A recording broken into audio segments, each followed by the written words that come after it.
चलो ठीक है। चलो बेटा हेडिंग दे दो गोल्ड लीफ इलेक्ट्रोस्कोप। हमने कल ये देखा कि चार्ज कैसे दिया जा सकता है ना। और फिर हमने देखा न्यूट्रल बॉडी और एक चार्ज बॉडी बेटा अट्रैक्ट कर सकती है, और एक पॉजिटिवली चार्ज एक पॉजिटिव चार्ज को भी अट्रैक्ट कर सकता है, एक नेगेटिव को भी अट्रैक्ट कर सकता है, ठीक है ना। तो अब हम ये देखने की कोशिश करेंगे बेटा कि अगर एक कोई बॉडी पर ऑलरेडी चार्ज छुप present, how do we detect that? The instrument beta that we are going to use is called as an electroscope. क्या सुना? Electroscope. It is sometimes also called as beta gold leaf electroscope. क्या सुना? उसकी वजह क्या है सुन लो। दरअसल बेटा जब आप इसका स्ट्रक्चर थोड़ा देखिए, इसमें एक मेटेलिक डिस्क लगी होती है, ठीक है, एक ब्रास की रॉड लगी होती है,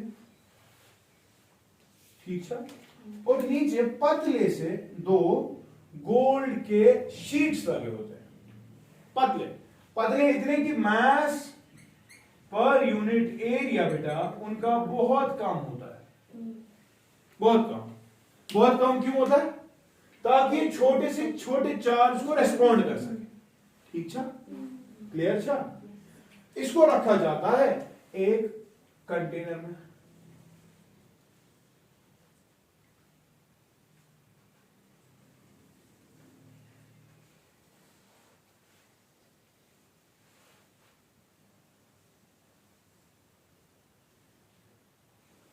ठीक है ना। तो देख ले ये क्या शु, ये गोल्ड के लीव्स होते हैं, यहां तो मॉर्फोलॉजी लगी हुई है, लीव्स इसलिए कैसे बहुत बहुत पतले शीट्स होते हैं। अब गोल्ड ही क्यों इस्तेमाल किया, मैंने आपको कहा था दरअसल गोल्ड शीट मेलेबल डक्टाइल होता है, तो you can just draw it into sheets, fine. Now when you are drawing it into sheets you the care is taken कि पतले से पतला शीट हो ताकि छोटे से छोटे चार्ज को भी डिटेक्ट कर सके, ठीक है। यहां पर एक मेटेलिक डिस्क लगी होती है बेटा, मेटेलिक डिस्क लगी होती है, ठीक है, और यहां पर एक रॉड होती है जिसको हम ब्रास रॉड कहते हैं, ठीक है ना। तो ये अच्छा ये ग्लास चेंबर के अंदर बंद किया गया होता है ग्लास जार, ठीक है, कुछ तो दसान किया नजर थे। देखो बेटा इलेक्ट्रोस्कोप चार्ज डिटेक्ट भी कर सकता है और चार्ज की पोलैरिटी भी हमें बता सकता है कि कुछ चार्ज हो उसमें, समझ तरह। It is used for two things, क्या क्या? To detect the charge, to detect charge as well as to conclude what the polarity of the things, कि कौन सी polarity थी, ठीक है ना। बात करते हैं आख तरीक, how do we first of all detect कि किसी बॉडी पे चार्ज था, ठीक है ना। तो अच्छे से समझना, बड़ा आसान है, बड़ा आसान। हजरत फॉर एग्जाम्पल आपको पता है, आपने कल आप चार्जिंग की कंसेप्ट देखी है, how do you charge a body. For example बेटा मैंने एक ग्लास रॉड लाई और उसके ऊपर सिल्क का क्लॉथ रब कराया, क्या कराया? चशी का सम्राट पुरुष दलील क्या गश पर रबिंग की वजह से फ्रिक्शन होता है, इलेक्ट्रॉन्स विल गेट ट्रांसफर्ड, जिसकी वजह से हमारा सिल्क जो है बेटा नेगेटिव बन जाता है और हमारी रॉड जो है बेटा पॉजिटिव बन जाती है। बोलना रहा जो है पता ही क्या इस गैस को भी ऑलरेडी नो ये रॉड पॉजिटिवली चार्ज, ये चार्ज कितना on the rod you we have to detect कि इसमें चार्ज है कि नहीं। हमने किया, हमें पता आया कि नहीं, हमें नहीं पता। और तो ये रॉड इसको तनो इलेक्ट्रोस्कोप उसमें तो करेंगे क्या यार, will be just doing this. इस पे हमें एक्सेस पॉजिटिव चार्ज हो, इसी तरह पता ही किसमें जाऊं वो मैं एक्सप्लेन दिखा रहा हूं। When it's positive charge up down तो प्लस 1 गैस किया, शाबाश। नहीं बताओ क्या हो, अच्छे से समझो। हमने एक एक्सेस चार्ज किसको दिया? मेटेलिक डिस्क को। It will B uniformly distributed, मगर ये पॉजिटिव चार्ज इधर आएगा नहीं, यहां से इलेक्ट्रॉन जाएंगे इस पॉजिटिव चार्ज को न्यूट्रलाइज करने के लिए। क्यों? क्योंकि कल वाली बात याद दिलाओ, इंसान जो बना रिपल्शन का काम कर से वो अपनी टेरिटरी को बढ़ा देगा। टेरिटरी कैसे बढ़ेगी? ये पॉजिटिव चार्ज करंट ट्रांसपोर्ट कितने योर इलेक्ट्रॉन वन या पाको या का वो न्यूट्रलाइज समझ छे तरह लेकिन गोबर तला चवन में आखत ये इलेक्ट्रॉन जो गसन ना न्यूट्रलाइज करने ये गसना पान पॉजिटिव चार्ज क्रिएट ये यहां पर पॉजिटिव चार्ज तो गसना इन गोल्ड लीफ के फॉइल जो थे ये ऐसे नहीं होता ये ऐसे होता है सब बड़ी इसके ठीक है वहां इलेक्ट्रॉन चार्ज तेरी नहीं है इस पन्ने में भी आएगा और इस पन्ने में भी आएगा जब ये पन्ने हो गए पॉजिटिवली चार्ज ये रोज ना ही देखो ये पतले थे ना क्या होगा रिपल्शन होगा डाइवर्जेंस आ जाएगी और ये नई शेप में तब्दील हो जाएंगे और इस मकसद आपको खराब आ पाएंगे की जल्दी की ये समझ है तरह positive positive positive positive positive positive positive यही होगा ना और यही होगा कि नहीं डाइवर्जेंस सो दिस कंफर्म्स कि भाई इसमें चार्ज था लेकिन ये नहीं पता चला कौन सा चार्ज था चार्ज था क्यों क्योंकि डाइवर्जेंस आ गई ना यो सही इसके चार्ज जब आ गया डिस्ट्रीब्यूट हो गया तुम टेम्पररी डाइवर्जेंस हो गई ना तो कंफर्म हो गया कि भाई इस पे चार्ज है ठीक है तो आप क्या करोगे इसके बाद बेटा इसको हटा दो हटा दिया इसको मैं आपसे सवाल कर रहा हूं कि अगले को अच्छा मैं किस पॉइंट पर ये बॉडी चार्ज हूं किस कंडक्शन है कि नहीं इट इज नॉट नेसेसरी कि आप चार्ज कंडक्शन से ही दे आप इंडक्शन भी इस्तेमाल कर सकते हो है क्यों ना करें सोचो बात और भी कोई चीज आपके दलील में मैंने चार्ज बॉडी लाई मैंने इसके साथ टच किया मैंने देखा कि इलेक्ट्रॉन्स बेटा ट्रांसफर हो जाएंगे या गैस पॉजिटिव चार्ज क्रिएट जिसकी वजह से इसने डाइवर्जेंस दिखाई तो कंफर्म हो गया कि भाई उस बॉडी पर चार्ज था ठीक है ना लेकिन अभी मुझे नहीं पता कि कौन सा चार्ज वो क्या कर रहा है भाई इंपॉन में वो कह रहा था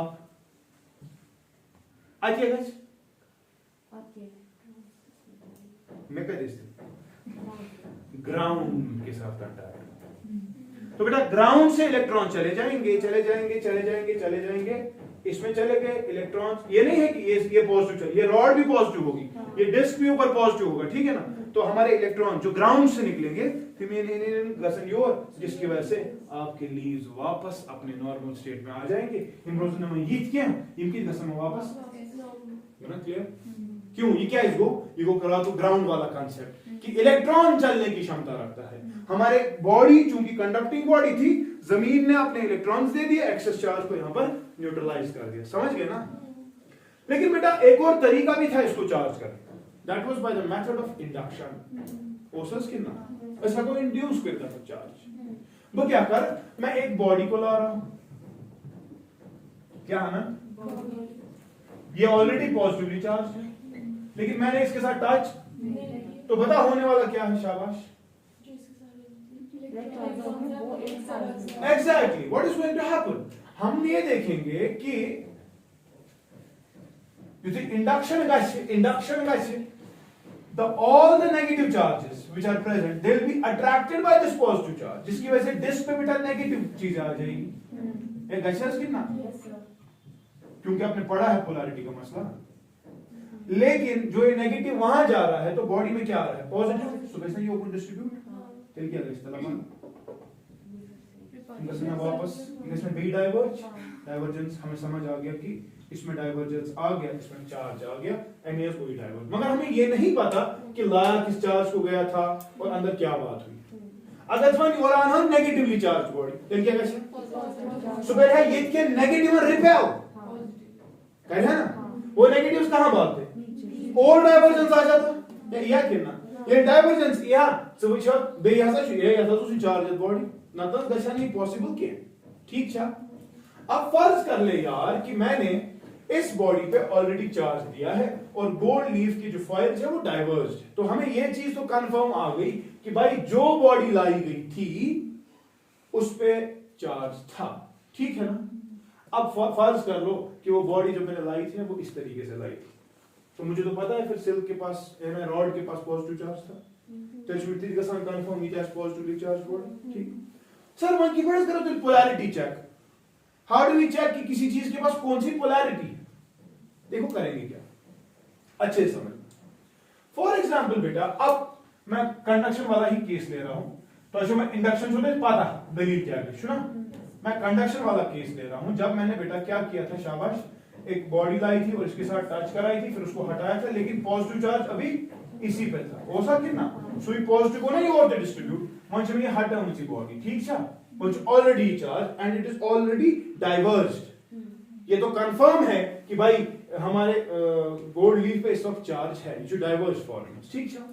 अब मैं क्या कर रहा हूं बेटा, मैं एक नेगेटिवली चार्ज बॉडी को लाऊंगा, क्या ना, मुझे नहीं पता ये नेगेटिवली चार्ज, मुझे लेकिन पता है कि चार्जड है, और समझते हो मिश्रा पोलैरिटी वन चेक करें। पोलैरिटी चेक करने के लिए आपका इलेक्ट्रोस्कोप ऑलरेडी चार्ज होना चाहिए, समझना इस बात को। जब मैं नेगेटिवली चार्ज बॉडी को लाऊंगा तला वन गच क्या कसम छी एक्सेस चार्ज छुने नेगेटिव वो उसको इसकी तलाश है। What is going to happen? Electrons are going to get transported from the negative towards the positive, जिसकी वजह से जो ये एक्सेस चार्ज था बेटा ये अब कम होने लगेगा। फिर मानता मैं डाइवर्जेंस के साथ कम की ज्यादा, Therefore आपका गोल्ड लीफ इस फॉर्म में आने लगेगा, इससे कम आने लगेगा। अच्छा कि ना, मैं को कंफर्म गुबरा just die चीज unten, das ist die opposite nature। एक होना पोलैरिटी क्लियर, समझ रहे हो सर? अगर मैं पॉजिटिव वाली बॉडी लाती तो इट इज नॉट दैट कि सर यहां पॉजिटिव है, ये पॉजिटिव है, रिपल्शन होगा तो नहीं होता, नहीं ऐसा नहीं होता। होता क्या है, you know gold it's in metal, यहां पर charge positive charge, what is going to happen, electrons will again move, इसको बोलेंगे ये चाहिए डेंसिटी चार्ज, इनका को दूर दूर इन पॉजिटिव चार्ज वाला बाहर हटाई किया, जिसकी वजह से अगर डाइवर्जेंस इधर था तो क्या करें, डाइवर्जेंस और बढ़ जाएगा। कंफर्म हो गया, पोलैरिटी सेम थी, समझ आ रहा है, समझ रहे हो मेरी बात? लेकिन आपके लिए सवाल है, अगर मैं एक न्यूट्रल बॉडी को लाऊंगा,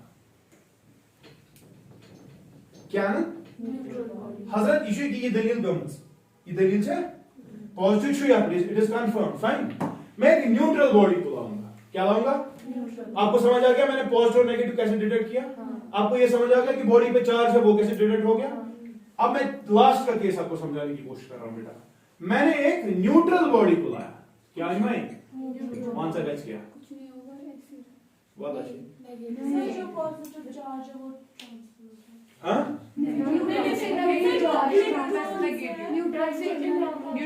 बता सानिया, सब इलेक्ट्रॉन्स न्यूट्रल बॉडी से ट्रांसफर हो जाएंगे पॉजिटिव पे, तो ये भी पॉजिटिव बन जाएगा, लेकिन इसमें डाइवर्जेंस कम हो जाएगा, इसमें डाइवर्जेंस कम, मुझे उस समझ क्या आएगा कि ये चार्ज हो इसका, इसकी बात छोड़ दे, और कोई बताना चाहता है? हाँ ये कि न्यूट्रल में जितना अपोजिट और ये का समझ बताओ, मैं एक न्यूट्रल बॉडी को लाऊंगा, होगा क्या, पूर्ण रहा न्यूट्रल, न्यूट्रल काला ठोस में रहा दी गोंडस मानिया क्या है, न्यूट्रल भी चार्ज ये लेगी, कौन सा इसका चार्ज, मतलब इस बात में ही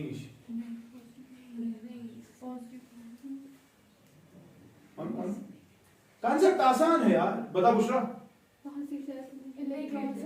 कहां से तला न्यूट्रल बॉडी से इलेक्ट्रॉन्स आएंगे, हाँ पॉजिटिव कसन ये ओवर गो, ये माना मैं फिर भी पॉइंट सही स्टेबल सैटिस्फाइड, तो उससे क्या होगा, डाइवर्जेंस कम हो जाएगी। ओके मतलब समझाओ मुझे, मतलब समझ क्या आ रहा है, इसको क्या था फिर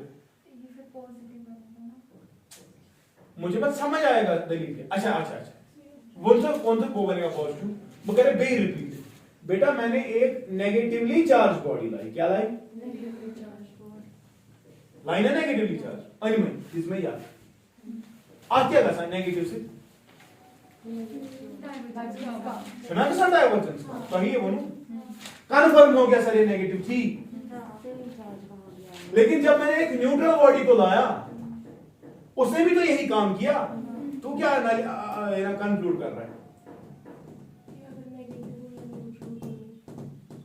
नहीं इसको भूल जाना, पहले समझो अनपढ़ो, मुझे देखो मुझे बोला गया बाया यथाची पॉजिटिव यथाची नेगेटिव चार्ज, हाँ ना यथाची चार्ज क्या बॉडी है चार्ज, मैं आई मुझे वाला बाबा ने पूछ चार्ज, हाँ मैं आई मैं रोड याद से आज बना डाइवर्जेंस का, मुझे क्या समझ आ गया कौन सा चार्ज है, गुना कन्फर्म नो प्रॉब्लम, मुझे आप उस बंदे ने बोला यथाची चार्ज, मैं ऑन मैं गोरी आज बना पे ही काम, मैंने भी अंदाजा लगाया शायद नेगेटिव चार्ज, ये इसकी लिमिटेशन है, कुछ नहीं समझ आ रहा। अरे आप मुझे कह रहे हो सर इस पे पॉजिटिव चार्ज आएगा, बात तस्लीम करे, मगर दो लोग ना क्या इसकी नेगेटिव अस्तित्व हो सुई बिहेवियर, मगर याद रखो न्यूट्रल में भी मसला है। It is not that every neutral will show same behaviour as the negative body. Why? Because अगर मैंने इंसुलेटर लाया, क्या लाया? इंसुलेटर से इलेक्ट्रॉन बाहर आएगा? कभी नहीं आएगा। टेमिस की टेमिस वन न्यूट्रलिटी से बराबर। मगर अगर इट्स अ कंडक्टिंग बॉडी है आपको समझ, मेटल आर्म तो न्यूट्रल छुना, मगर उसके इलेक्ट्रॉन्स तो भागने वाले हैं, वहां पर धोखा लग रहा है। कुछ नहीं समझ रहा मैं कह रहा हूं। मैंने नेगेटिवली चार्ज बॉडी है, कंफर्म है ये कंडक्टिंग है ना, मैंने दी, इससे डाइवर्जेंस कम हो गया तो कंफर्म हो गया यार सही है। अगर वो पॉजिटिवली चार्ज बॉडी आने तो क्या कैसे कंफर्म हो गया भाई इसकी पोलैरिटी सेम है, क्योंकि मुझे इलेक्ट्रोस्कोप का चार्ज पता है भाई एक्चुअली पॉजिटिव। बहुत क्लियर, ये अभी तक कोई मसला नहीं। लेकिन अब मैंने क्या किया, सिर्फ एक्सरसाइज कुछ मैं न्यूट्रल बॉडी क्या है, मगर याद है भाई न्यूट्रल बॉडी लाने के दो तरीके हैं बेटा। कुछ कॉन्सेप्ट जो हमने कल पढ़े हैं, कुछ नया नहीं है यार। एक न्यूट्रल होगी जो इंसुलेटर होगी, ब्याह न्यूट्रल जिगर यो सर कंडक्टर, ठीक है। कंडक्टर क्या होगा, धोखा लगेगा। क्यों? क्योंकि कंडक्टर अपने कंडक्टर है ना, वो इलेक्ट्रॉन्स लूज कर सकता है मेरी जान। इलेक्ट्रॉन्स लूज किए तो चले गए, पहुंच गए इधर, इसको बोला सेटिस्फाई हो जाए, बोलता है चल ठीक है। मुझे तो समझ आ गया कि भाई एक्चुअली नेगेटिव मगर जो था न्यूट्रल, तो या समझ ये तरह वही न्यूट्रल बॉडी है मगर सो क्या है ये निर्णय की माने इंसुलेटर, क्लियर छा समझ तरह। this is a limitation as well, but at the same time we can detect, but the most of the cases के लिए we can check out that this is electroscope field. Fine? समझ आती? फिक्र करती? Confusion में आती? Copy करते हैं। ये चलो आते हैं हम अपने आप खेल पे। अब उठेगा मैकेनिक्स वाला पोर्शन जो मैं जोड़ने वाला हूं बेटा इलेक्ट्रोस्टैटिक्स के साथ। वो which one trying to the mechanics of bulbs? Causal भाई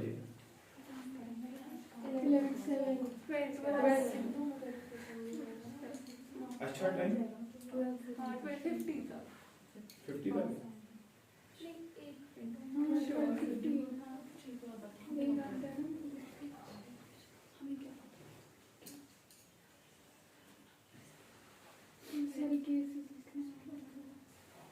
अच्छा ये आप खुद ही लिखना भाई। मुझे वो नहीं सर आपने लिखाया नहीं, घर देखो वीडियो देखो और चलो खुद ही लिखना, पॉज करते जाना क्योंकि मिशन है वीडियो देखने लगते सुबह ये हुआ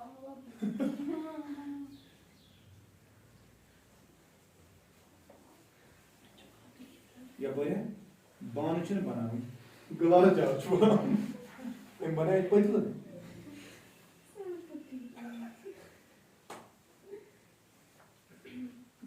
कितनी भी कमरा ना दो सारे ना हमने क्या सुन अच्छा ठीक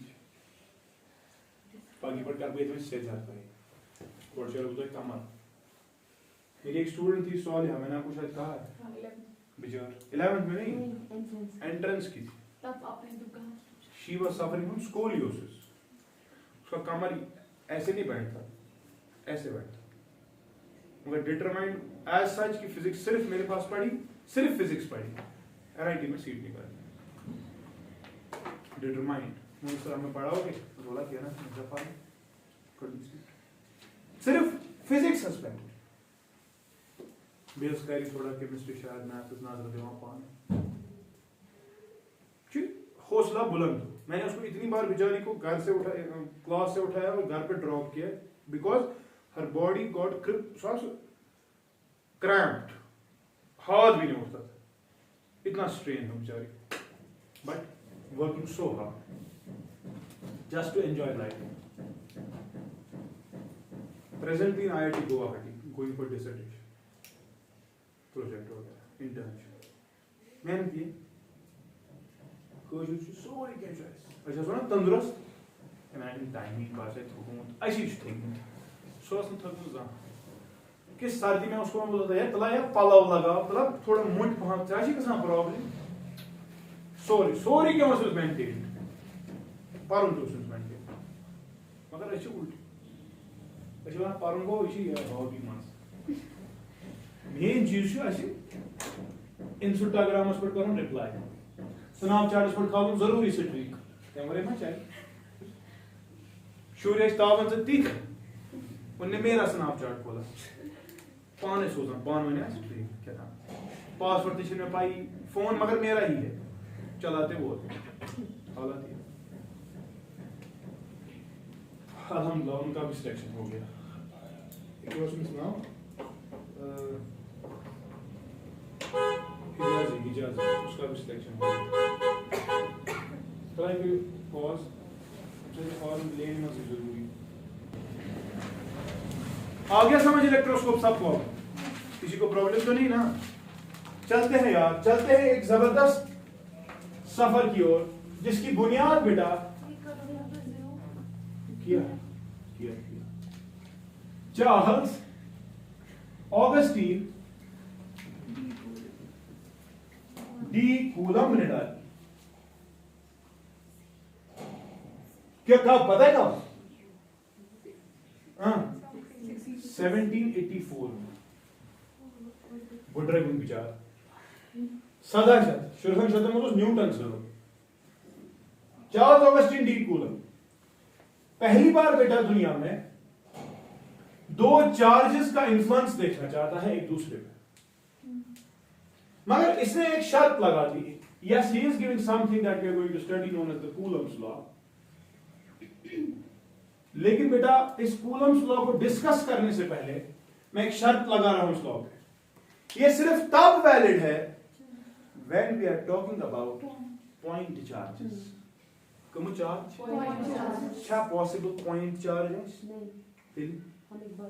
अर्थ 6 पॉइंट मास 11 ग्रेविटेशन शाबाश अर्थ 6 पॉइंट मास ये भयानक कितनी बड़ी बॉडी है यार लेकिन when we are comparing when we want to analyze the effect of earth on some body which is very far from earth distances के एतबार से साइज जो है बेटा बहुत छोटा है सूरज से लेकर यहां तक डिस्टेंस बहुत है ना तो उस डिस्टेंस में अर्थ का साइज क्या माना जाएगा बहुत छोटा we consider it as a point mass समझ रहे हो at the same time बेटा अगर हमारे पास चार्ज लेकिन इस चार्ज का असर देखना पड़ेगा ठीक है और असर किसी ऐसी डिस्टेंस पे हम देख रहे हैं जो डिस्टेंस बेटा इस चार्ज के साइज से बहुत ज्यादा है that means you will be able to neglect the size of the समझ चुका तिल थवक यार ये चार्ज जो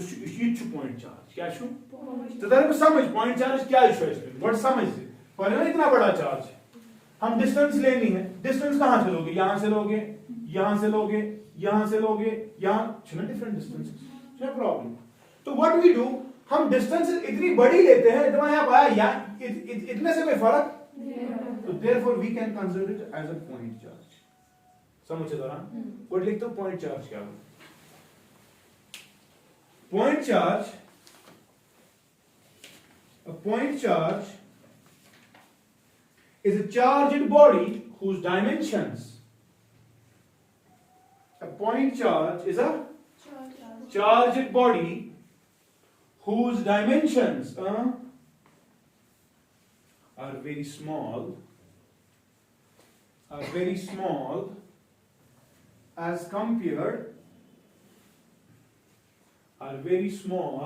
as compared to the distance of that point as compared किसको to the distance of that point upon which we wish ashutama himuk upon which we wish to analyze the effect of the charge body समझे तरह वो clear है देखो यहाँ हम इस charge का असर बेटा पॉइंट पी पे देखना चाहते हैं ठीक है ना तो ये डिस्टेंस जो है आर ये कहीं ज्यादा है किससे साइज इसका साइज है ना फॉर एग्जांपल रेडियस अगर बहुत ज्यादा है तो with respect to the distance this can be considered as point one sense आ सकता है हाँ तेरे लिए अर्थ तो बहुत मैसिव है ना, लेकिन जब तू कैलकुलेशंस करता है earth is a point mass. क्यों? क्योंकि तू इनका कंपैरिजन कर रहा होता है बड़ी बड़ी डिस्टेंसेस के साथ। समझ रहा है कि नहीं? ठीक था, ओके। अब चार्ल्स ऑगस्टीन डी कूलम्ब की बात करेंगे बेटा, तो इसने पहली बार, चूंकि न्यूटन की बात हुई थी बेटा, न्यूटन को पता थी कि ज़मास अगर आसन पानवेंस्टीमन क्या था, वाट सुना, irrespective of the nature, irrespective कितना बड़ा कितना छोटा कितनी दूरी है, इधर कोई वो चार्ल्स ऑगस्टीन डी कूलम्ब ने सबसे पहली बार बेटा दो पॉइंट चार्जेस के दरमियान फोर्स को एनालाइज किया। से फॉर एग्जांपल इन दोनों चार्जेस का नेचर जो है बेटा पॉजिटिव और इनके दरमियान का डिस्टेंस बेटा आर है। अच्छा ठीक, चार्ल्स ऑगस्टीन डी कूलम्ब छु वनान गोडनिच का दुनियास दपान छु मैं वो चीज चार्ज, मैं वो चीज जो इनके दरमियान फोर्स है, पहले बताओ रिपल्सिव होगा क्या अट्रैक्टिव होगा? क्यों? क्योंकि अब हमें उस चीज को नहीं देखना, अच्छा we should like charges, but yes हमने जो कल देखा वो अलग दुनिया था। अब सुनो, द फोर्स ऑफ रिपल्शन जो इन दो के दरमियान होगा सुची जगह directly proportional to product of the charges Q into Q dash, इस पे डिपेंड करता है। जितना ज्यादा प्रोडक्ट यानी कि जितना ज्यादा मैग्नीट्यूड तेरे चार्ज का उतना ज्यादा फोर्स भी होगा। ठीक था। दूसरी बात ये कहता है that it is inversely proportional to the square of the distance between the two। आप डिस्टेंस बढ़ाओ, ठीक है शू, फोर्स घटेगा, लेकिन घटेगा ही नहीं, ज्यादा घटेगा, क्योंकि स्क्वायर सुना मर के, डिस्टेंस बढ़ाओ फोर्स घटेगा, लेकिन घटेगा नहीं, ज्यादा घटेगा। ठीक है, इनवर्स स्क्वायर, क्लियर है? बेटा if you combine the two you can say f is directly proportional to q into q dash divided by r squared, and yes of course if you are trying to remove the proportionality symbol you can introduce a constant of proportionality. I'll be representing that by gamma, chati q dash divided by r squared. This gamma beta, it is the constant of proportionality with a value of 1, with a value of 1 in CGS system. Gamma का value क्या है? कब? CGS system में। तब तू force जब calculate करेगा तो आंसर बेटा डाइम्स में आएगा, आएगा कि नहीं? CGS सिस्टम में निकाला हो ना, तो आप फोर्स बेटा तब डाइम्स में लिखिए।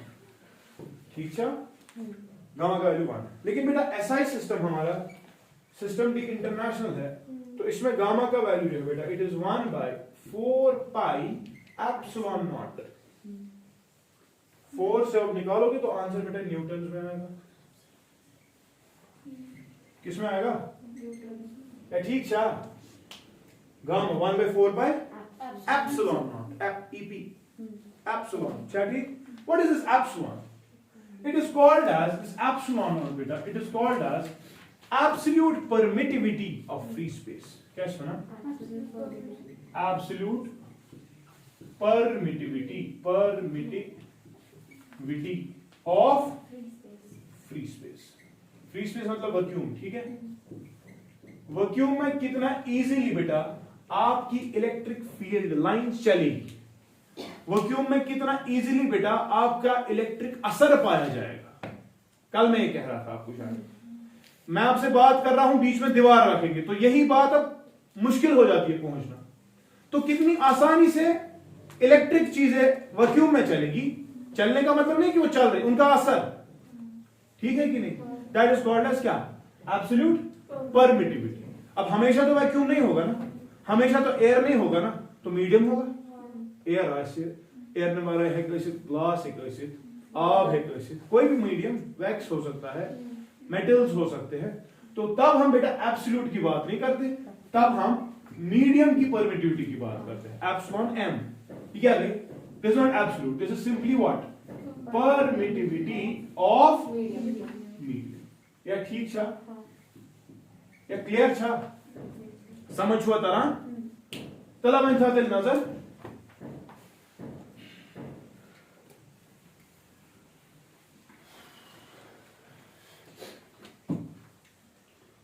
Epsilon naught, बेटा this is the permittivity of, इसने डिफाइन, कोई चेंज मत होगी कभी, इसका वैल्यू बेटा डिफाइन है कितना? It is defined as 8.854 into 10 raised to the minus 12. क्या? कूलम में क्या? Oh, sorry. हाँ, कूलम स्क्वायर पर न्यूटन मीटर स्क्वायर। अच्छा ठीक, ये इसकी यूनिट्स है। क्योंकि शो क्या करना वही नहीं इंट्रोड्यूस, अभी आपको समझ आएगा। एट द सेम टाइम बेटा गामा जो है, गामा देखियो गामा ये क्या शो है 1/, आपको ये वैल्यू देना है ना वहां पे एप्सिलॉन। तो गामा का वैल्यू हमेशा बेटा आ जाता है 9 × 10⁹ न्यूटन मीटर स्क्वायर पर कूलम स्क्वायर। ठीक है, ये क्लियर था? अच्छा, तो फोर्स की एक्सप्रेशन वैक्यूम में क्या आएगी? फोर्स इन वैक्यूम, हाँ बता क्या आएगा? गामा Q1 एक चार्ज था, Q2 दूसरा चार्ज था, डिवाइड बाय ये को ना वैक्यूम, ये को ना एयर, तब तो जो गामा का वैल्यू कितना 9 × 10⁻, और गामा के बदले आप लिख सकते हो 1/4 पाई एप्सिलॉन नॉट, लिख सकता है ना? ताकि लिखिए 1/4 pi epsilon not r square, और यहाँ पर Q1 और Q2, ये तो फोर्स आएगा वैक्यूम में, आएगा कि नहीं?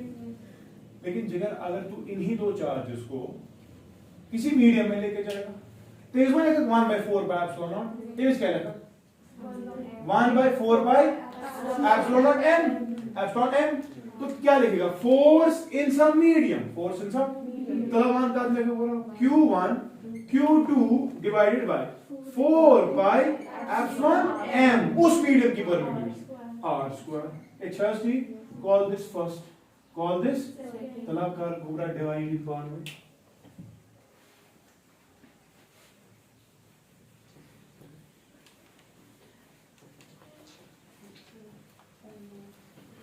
क्या आएगा? डिवाइडिंग, शाबाश, FV force in vacuum divided by force in किसके बराबर आएगा? Q1 खत्म, Q2 खत्म, R स्क्वायर 4/4 में खत्म।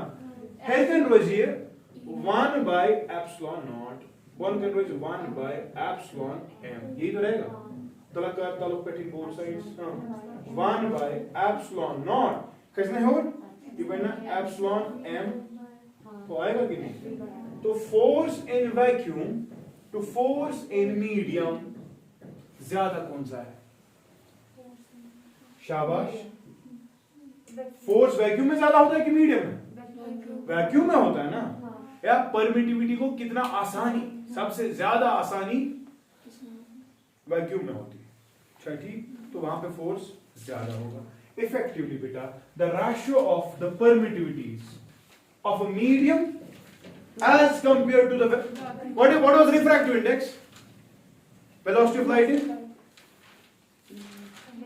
vacuum divided by velocity of light in force between charged particles, between charged particles in vacuum to force between the charged particles in medium. It is again a constant beta. This constant is called, represented by K, and it is called as a dielectric constant. क्या चीज बना? Dielectric constant. यार ठीक था। इसी को कभी कोई बेटा रिलेटिव परमिटिविटी कहते हैं। क्या सुना? Relative permittivity.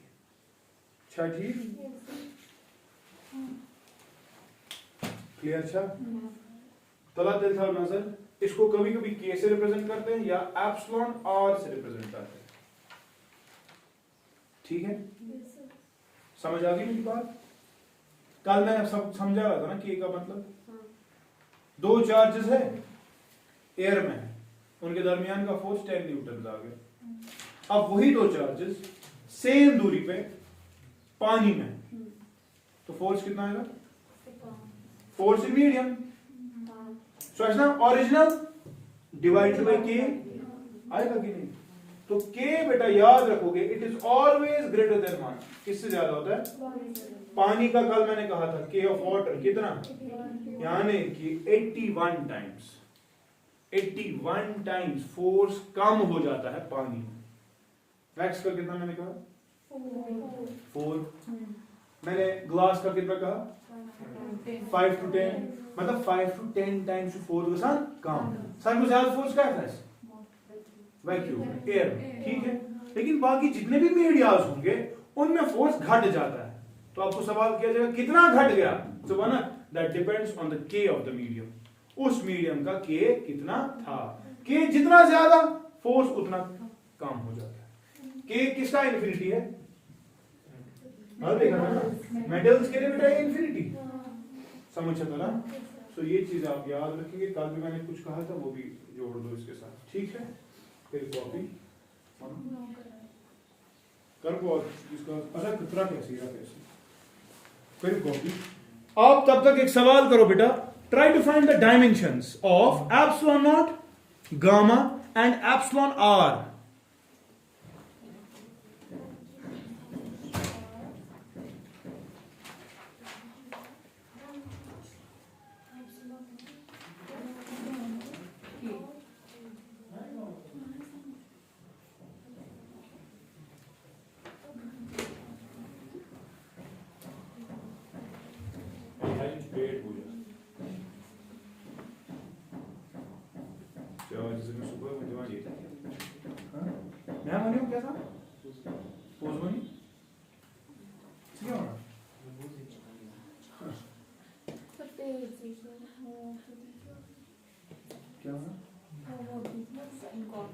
हाँ हाँ कब कब अभी वो मैंने अभी कहा डायमेंशंस निकालो यार।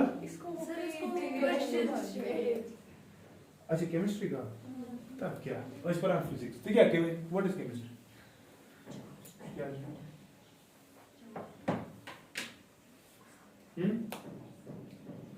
उसके बाद मानो डायमेंशन निकाल।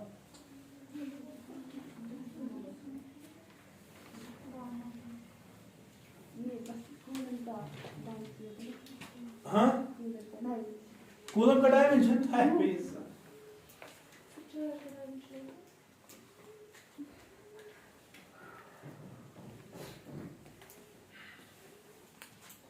असल देखना। और ये समझ आ गया सबको, किसी को प्रॉब्लम तो नहीं। शॉर्ट में देखना पहले वैक्यूम में कितना फोर्स है, फिर किसी मीडियम में कितना फोर्स है, रेशो ले लो, आपको डाइलेक्ट्रिक कांस्टेंट उस पर्टिकुलर मीडियम का मिल जाएगा। डाइलेक्ट्रिक कांस्टेंट ना फोर्स पे डिपेंड करता है वैक्यूम में, ना डिपेंड करता है मीडियम में, इसे इंट्रिंसिक प्रॉपर्टी क्या है ये दोनों की क्या सर, के होगा ना ज्यादा, ये भी होगा ज्यादा, ये होगा कम, इसको इसका है ही नहीं कुछ। हाँ लग रहा है एक्सप्रेशन से वैसा ही होगा, लेकिन के इसे इंट्रिंसिक प्रॉपर्टी क्या है, मुझ में रिड्यूस करने की क्षमता कितनी, वो बाहर वाली चीजों पे डिपेंड, वो मुझे मेरे अंदर कैपेसिटी है ना, वो समझ होता ना, वो मेरे अंदरून इंट्रिंसिक प्रॉपर्टी पे डिपेंड कर रहा है, वो उन चीजों पे नहीं डिपेंड कर रहा आपने किन दो को लाया, वो चार्जेस पे डिपेंड, उनकी दूरियों पे डिपेंड, वो मेरे पे डिपेंड करता है, बुकुता है रिड्यूस पे, समझ होता ना। हाँ था ना सर भाई, मैं मानता ही जो चीज भाई तुम डायमेंशंस करते हो गणा से देखो ना क्या हजरत आज क्या एक्सप्रेशन में general f is equal to gamma q1 q2 divided by, है ना।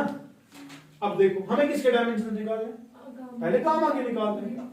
चलो देखते हैं, gamma can be written as f r square divided by q into q, ठीक है। फोर्स के डायमेंशन पता है कितना, m1 l1 इनटू, r के डायमेंशंस पता है, r क्या है लेंथ, देखो ना l स्क्वायर, चार्ज हो ना पता क्या को, current is defined as formula 10th class और 10th class, current is defined as charge पर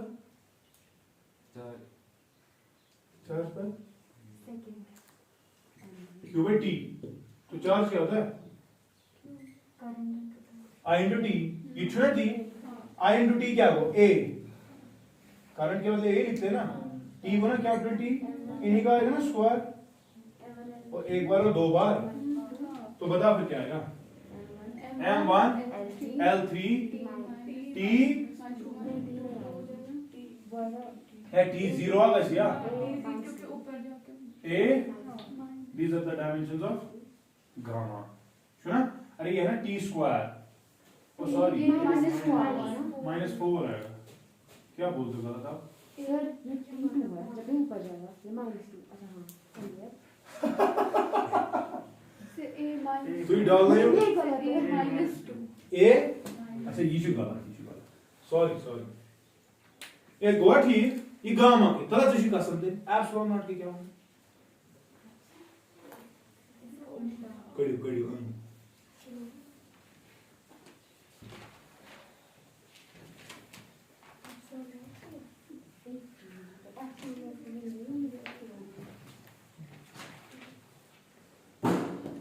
ये एप्सिलॉन नॉट जो है ना मैंने लिखा ये परमिटिविटी जो मैं कह रहा था बेटा लाइट की स्पीड के साथ रिलेटेड है ठीक है इन्हें बे का तरीका बनी हुआ इशू पर डिपेंड या फिर ना it depends on the speed of light right इसको लाइट स्पीड ऑफ लाइट के साथ ही रिश्ता है और किसी के साथ नहीं actually the speed of light is written as 1 by square root mu naught epsilon naught and mu naught is permeability magnetic चीजें कैसी कितनी आसानी चलेगी उसको परमिएबिलिटी कहते हैं कैसे सुना एप्सिलॉन नॉट का परमिटिविटी इलेक्ट्रिक चीजें कितनी इजीली अपना असर छोड़ सकती है ठीक है इनको प्रोडक्ट लेते हैं स्क्वायर रूट करते हैं वहां पे क्या निकलता है speed of light so speed of light पे ही ये दो चीजें डिपेंड करती है और किसी चीज पे नहीं ठीक हाँ अच्छा क्या उसमें नाम है these are the dimensions of gamma and what about the dimensions of epsilon naught ऐसा सोचना 1/4 pi gamma अच्छा है कि ना नीचे आएगा ना रेसिप्रोकली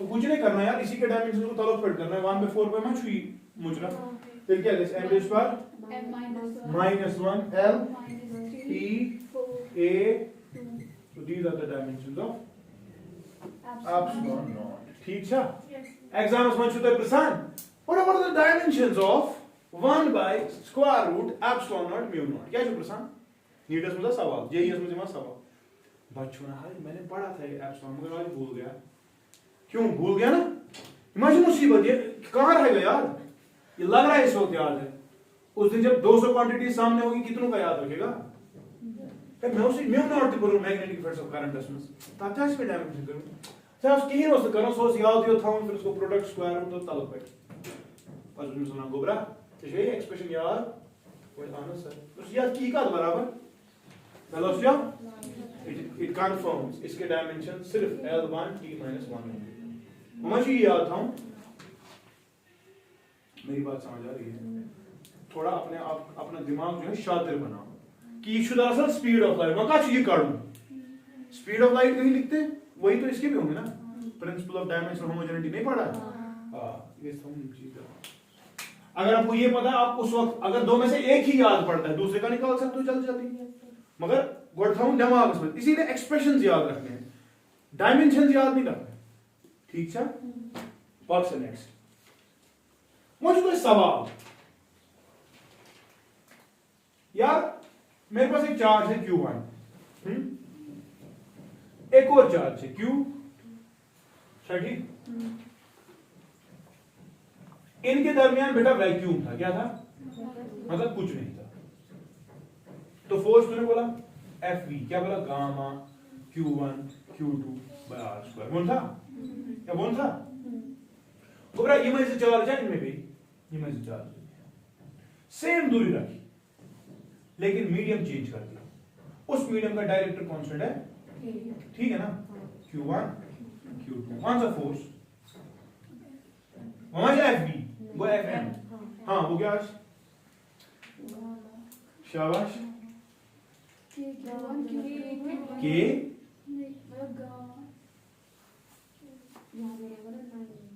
सुबह equal gamma Q1 Q2 by R² जो है ये K टाइम्स FM आएगा ना यानी कि K बस डिवाइड K मतलब क्या ये दोनों समझ मतलब खुदाई में नो कहीं ना कारण ये होता है ना K तो FV होता है K टाइम्स FM मैंने नहीं कहा वैक्यूम में ज्यादा फोर्स होता है तो ज्यादा होता है कितने टाइम ज्यादा होता है K टाइम किसी मीडियम में कम होता है कितना कम होता है डिवाइडेड बाय K तो किसी मीडियम में ओरिजिनल को डिवाइड करना है K से आएगा ना ये वाला आतिमाश प्रॉब्लम डाउट हो रहा ये कब जब ये पूरी स्पेस भरी हुई थी किससे मीडियम से समझ रहे लेकिन अब सवाल है मैंने एक चार्ज बॉडी लाई Q1 एक और चार्ज बॉडी Q2 इनके दरमियान यही डिस्टेंस R जो मैं रख रहा हूं यहां पर भी R रखा यहां पर भी R रखा ठीक अब मैंने R रखा और लेकिन मीडियम ला रहा हूं आधे ही रास्ते के लिए, पूरे के लिए इसका डायरेक्टरी कांस्टेंट है k, लेकिन इसकी थिकनेस बेटा t ही है, r नहीं है। कुछ समझ आ गया? ये थ्रू में सर्च मीडियम यार तरह छे समझ, ये तो सी डिस्टेंस r ही r का स्क्वायर, ये क्या हो r ही r का स्क्वायर। मैं मान ये तक ये क्या r ना पूरा तो है ना, लेकिन जो मैंने मीडियम लाया जो इस फोर्स को कम कर सकता है वो मत पूरे में लाया, वो कितने में लाया? किसी कम जगह में, t में। सवाल शुरू उनके सीना फोर्स उसके एक्सप्रेशन लेना सो क्या है gamma q1 q2 divided bye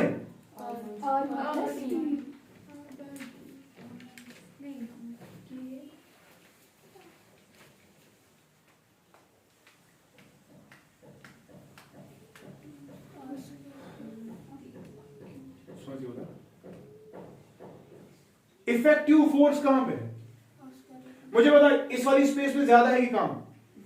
इस वाली स्पेस में रिड्यूस्ड है ना, तो इफेक्टिवली आपको एक जनरल फोर्स की एक्सप्रेशन मिलेगी। वो कैसे मिलेगी? आपने वेक्टर्स पढ़ा है। हाँ हम दो वेक्टर्स एक फोर्स बोल रहा है चल, एक बोल रहा है थोड़ा कम ही चल, रिजल्टेंट देख लो कितना, ठीक है। तो then calculate, then try to calculate the expression for the force. ये ना आर का खार का सक पाक पाक पाक जाती और नहीं बस नहीं पढ़ना। वैसे चल एक एक्सप्रेशन दिखाता हूं बस। वेक्टर फॉर्म इसको डालिए। आपको वेक्टर फॉर्म नहीं, आपको सिंबल सोचना है कि होगा क्या बस। एक्सप्रेशन बताओ, वेक्टर फॉर्म टाइप करना है। अभी कौन है? नहीं घर पे करना। चले दोस्त ये भी होता है कि कोई घर सुने थे गूगल मिस्टर गूगल जो है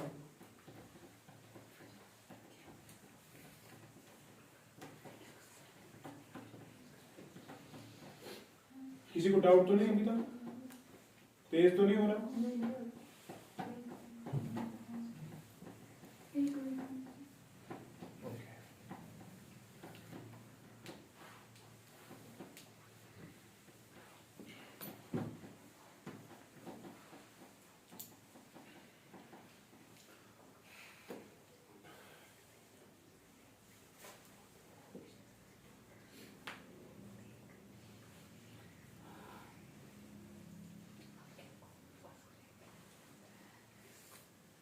चल मेरा हेडिंग पे तो Coulomb's law in vector form मतलब आवाज नहीं तत्परोपाधान प्रॉपर्टीज, ये छोटी सी चीज है इन वेक्टर फॉर्म। ये सवाल मेरा समझ आया ना? Coulomb's law in vector form. अब मसला ये है बेटा, वेक्टर्स की बात होगी तो शायद आपको पता होगी। से फॉर एग्जांपल बेटा मेरा एक चार्ज है Q1, ब्याह चार्ज जगह Q2, ठीक है। इसका पोजीशन वेक्टर बेटा R1 और इसका पोजीशन वेक्टर बेटा R, शायद ठीक ये ना पता छुना पूर्ण दिलाना वेक्टर्स वगैरह। सपोज फर्ज करते हैं दोनों चार्जेस का नेचर सेम है, ठीक। तिशी कसम Q2 क्या बना Q1 असते दफा कर सुना मना कब होए? जो एक लाइन होगी यहां से, this is force on one due to second charge कितना कलमा को किस तरह ऑल्सो Q1 क्या बना Q2 तो ऐसे नेरे बोला कब होए मतलब this is force on 2 due to बेटा जब फोर्स आप निकालने की कोशिश कर रहे हैं, जब मैं वेक्टर फॉर्म की बात नहीं कर रहा था, हम क्या बोल रहे थे? Gamma Q1 Q2 by R square, Q1 Q2 by R square, R उसका डिस्टेंस जो इनके दरमियान। तो ये चीज तो मुझे कह रही है शायद कि भाई चाहे ये इसको धक्का दे या ये इसको धक्का दे, ये दोनों तक के सेम मैग्नीट्यूड के एतबार से, है ना? लेकिन डायरेक्शंस के एतबार से मत सेम, डायरेक्शन के एतबार से ऑपोजिट है। Now because force is a vector quantity, we cannot say the two forces are equal. They are equal only in their magnitudes, not in their directions. Therefore we have to introduce the vector form of the law. ठीक है? अब मैं vector form की बात कर रहा हूं, simple, मुश्किल नहीं है, आपको आता होगा। What is expression for force on first on due to second?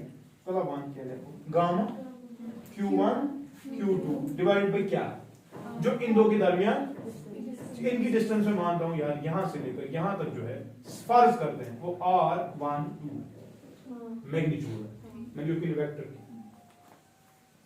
ठीक है।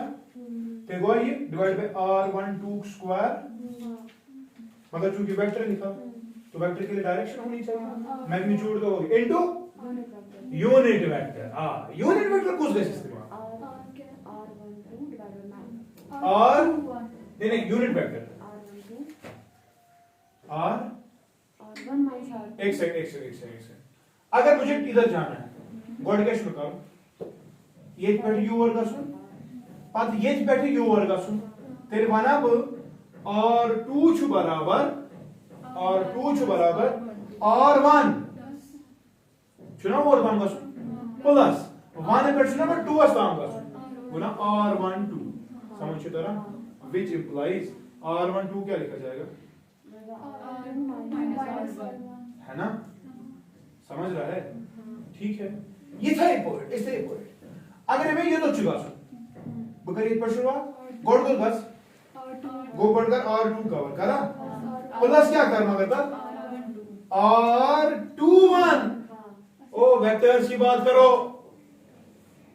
यहां से वहां जाना है ना, फिर यहां से वहां जाना है, दिस विल बी 2 से 1 और 2 to 1, प्रश्न को displacement vector, you should not displacement, यह मानो 1 पे 2 go R12, अगर इस पर गैस go R12, लेकिन अगर इस पर गैस होगा ना R21, समझ तरह तला मानते ये हो चुना बराबर थे R1, which implies R21 will be equal to minus, ठीक है। तो शिवन का सम, अब इसकी बात कर, फोर शू वेक्टर मैग्नीट्यूड से यू था, 1 का लेंथ 1 2 या 2 1 अथ को स्क्वायर करना है, इसमें मैग्नीट्यूड ही है ना, मल्टीप्लाई बाय यूनिट वेक्टर कुछ कट बैठ को 1 शिवा मान दफा गस 2 से दफा हो जा, यानी कि 2 1 की जुड़ समझ रहा, आप अपना दिमाग नहीं इस्तेमाल करते, तुझे में शूश खाला, इट इज ना R21, ये क्यों है गोबरा R12 हम योकुन R21 चुना योकुन, क्या आप तुझे डाउट, ओ मेरी बात सुन, धक्का किसको लग रहा है, कहां से, तो 2 से 1 जाना है ना, तो जब 2 से 1 जाएगा तो ये वाली बात होगी ना, 2 से 1 जाना है, उसको ऐड ये करेगा तो ये वाली चीज लगेगी ना बीच में, अब फिर क्या होगा, छठी मगर वेक्टर ने किया यूनिट की वेक्टर, ठीक है।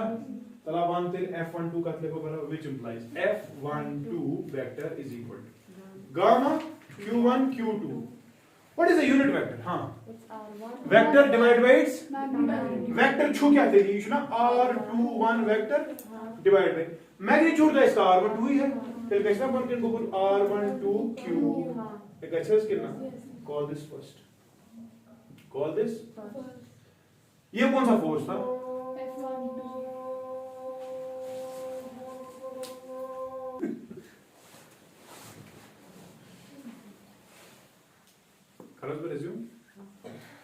जिगर ये क्या था, फोर्स किस पे था, किसकी वजह से, अब दूसरी बात करूं क्या, फोर्स ऑन 2 ड्यू टू, सोचा ये फोर्स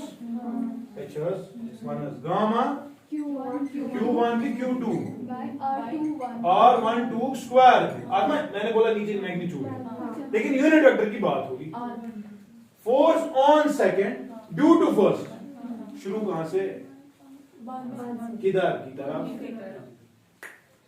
फिर क्या भाई R12 क्या, ठीक है ना, तो F21 बेटा it will be equal to gamma Q1 Q2 divide by ये Q, हाँ मगर यार क्या करो यार, R12 वेक्टर सुना, call this second, call this, from first and second what do you conclude, इसमें लिखा है R21, इसमें क्या लिखा है R12। आप जरा यहां आ जाओ, R12 वेक्टर छुआ ना 2 -1, R21 छुआ ना 1 -2। तो मैग्नीट्यूड के एतबार से तो दोनों सेम है, लेकिन डायरेक्शन के एतबार से। Therefore, from first and second, we conclude that F12 vector is equal to minus times F21 vector. Clear अच्छा है कि नहीं? अगर अब कोई बोलेगा सर क्या किया आपने, मैं ये कर रहा हूं उसके लिए 2 1 और ये माइनस, किस प्रॉब्लम? तो देखो ये चीज बनी, ठीक है ना? So what does this mean? Equal and opposite. ऐसे फोर्स को बेटा म्यूचुअल इंटरेक्शन कहते हैं। क्या चीज बना? जिसमें भी ये चीज होगी ना, बुझुसे एंड दाग दिमाग ये छुमे दाग दिमाग सेम फोर्सेस मगर डायरेक्शन से ऑपोजिट, ये चीज है mutual interaction. So therefore coulombic interaction is, ये अट्रैक्टिव भी हो सकती है, रिपल्सिव भी हो सकती है, मगर बेटा म्यूचुअल होती है। ठीक है, I'll stop here because from tomorrow कल हम इसकी कैरेक्टरिस्टिक्स देखेंगे इस लॉ के। पद वुचो तोशा तगान ग्रेविटेशनल फोर्स शो तो पोलू, पद वुचो तिमन फोर्सन ते यथ फोर्सेस दरमियान युस छु सिमिलैरिटी क्या है, डिसिमिलैरिटी क्या है। ठीक है, तो दुनिया सारे को स्ट्रॉन्गेस्ट फोर्स तो वुचो इंशाल्लाह ताला। अच्छा ठीक, I'll stop here. Thank you so much.